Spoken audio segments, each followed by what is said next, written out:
Selamat pagi, bersama saya, Cindy Raja.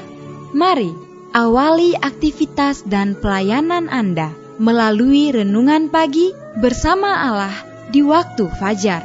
Dengan doa dan bimbingan darinya, kita dapat diyakinkan bahwa pada hari yang mulia itu, ketika Yesus kembali untuk mengklaim miliknya, bahwa kita akan menunggunya di sana dengan tangan terbuka dan disambut ke hadiratnya yang kekal.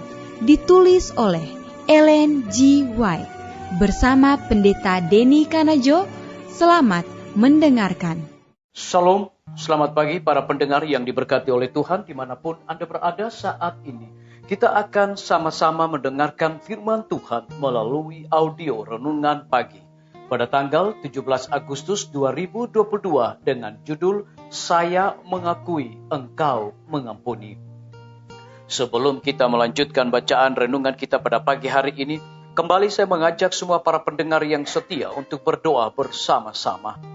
Bapa kami yang bersemayam di dalam takhta kerajaan sorga, terima kasih Tuhan Yesus, oleh karena kasih dan rahmat-Mu begitu besar bagi kehidupan kami, lebih khusus panjang malam di dalam pembaringan kami.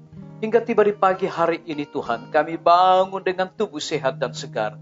Sebelum kami melakukan segala tugas pelayanan pekerjaan kami sepanjang hari ini, kami sangat rindu Tuhan untuk merenungkan kebenaran firman Tuhan. Curahkanlah kepada masing-masing kami kuasa Roh Kudus-Mu.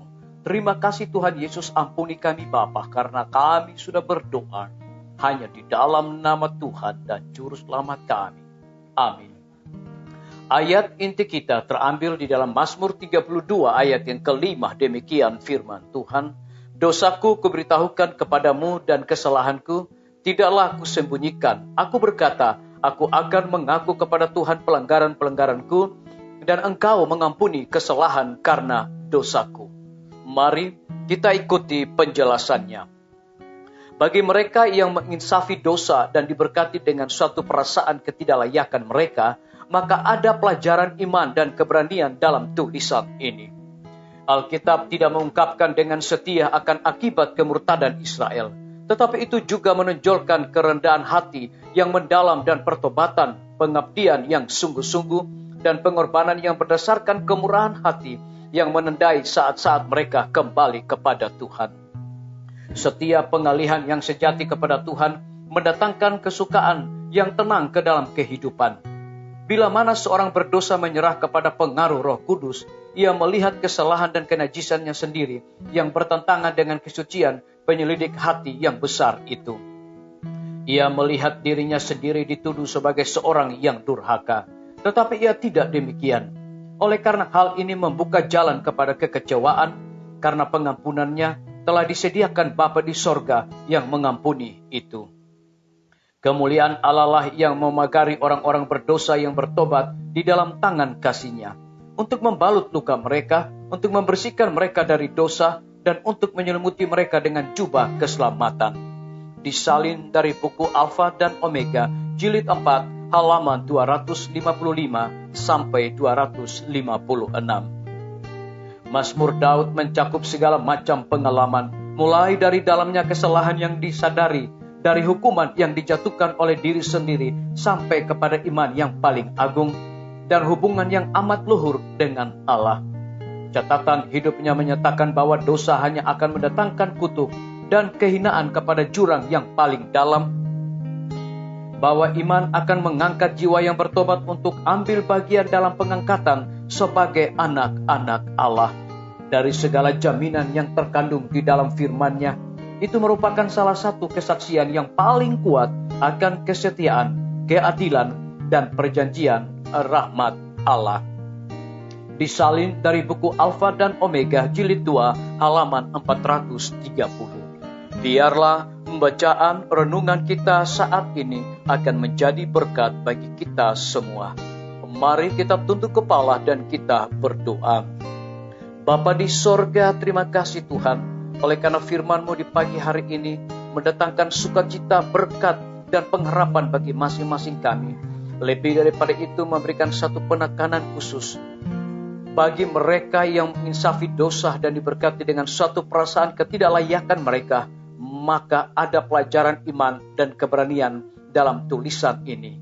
Alkitab mengungkapkan dengan setia. Terpujilah nama Tuhan. Pada pagi hari ini hamba berdoa untuk pemerintah kami. Tuhan memberkati Bapak Presiden dan Wakil Presiden, para menteri dan seluruh stafnya. Dan juga Tuhan memberkati HUT Kemerdekaan Republik Indonesia yang ke-77. Biarlah dengan kemerdekaan yang Tuhan berikan kepada kami, bangsa dan rakyat kami akan bersukacita menikmati berkat-berkat Tuhan. Hamba juga berdoa untuk Bapak Gubernur bersama Wakil, Bapak Bupati bersama Wakil, Bapak Wali Kota bersama Wakil, Camat dan seluruh stafnya, Kepala Desa, Lurah, RT, RW dimanapun mereka berada. Tuhan curahkan hikmat, pengetahuan sorga agar mereka melaksanakan roda pemerintahan ini boleh sesuai dengan amanat Tuhan. Kami menyerahkan pimpinan-pimpinan organisasi gereja Tuhan dari tingkat yang tertinggi sampai kepada gembala jemaat. Saat ini Tuhan mereka membutuhkan kuasa Roh Kudus dalam pelayanan mereka.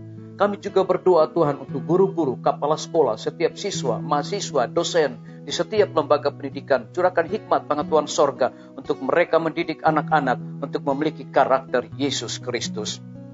TNI, Polri, PNS, wira swasta, petani, pedagang, nelayan, ojek online, dan saudara-saudara kami yang ada di dalam penjara. Hiburkan mereka, cukupkan kebutuhan mereka, dan berikan sukacita selalu di dalam tugas tanggung jawab mereka.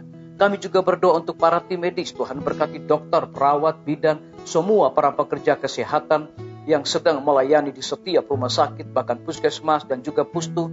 Berikan sukacita, hikmat, dedikasi di dalam pelayanan kepada mereka. Lebih daripada itu kami berdoa untuk kelanjutan pembangunan Rumah Sakit Advent Palangkaraya, Rumah Sakit Advent Kupang. Tuhan berkati para tukang, pembina, dan juga material yang mereka gunakan, agar mereka dapat menyelesaikan bangunan tepat pada waktunya. Kami serahkan hamba-Mu Dr. Raymond yang telah dipercayakan untuk memimpin Rumah Sakit Advent Palangkaraya. Hikmat dan kekuatan kesehatan akan selalu menjadi milik dan bagiannya.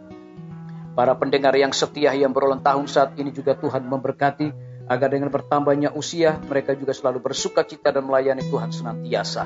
Yang berada di dalam kebimbangan ketidakpastian hidup, Tuhan berikan iman yang teguh untuk terus berharap bersandar hanya kepada Tuhan Yesus. Terima kasih Bapa yang baik, ampuni kami Tuhan, karena kami sudah berdoa hanya di dalam nama Tuhan dan Juru Selamat kami.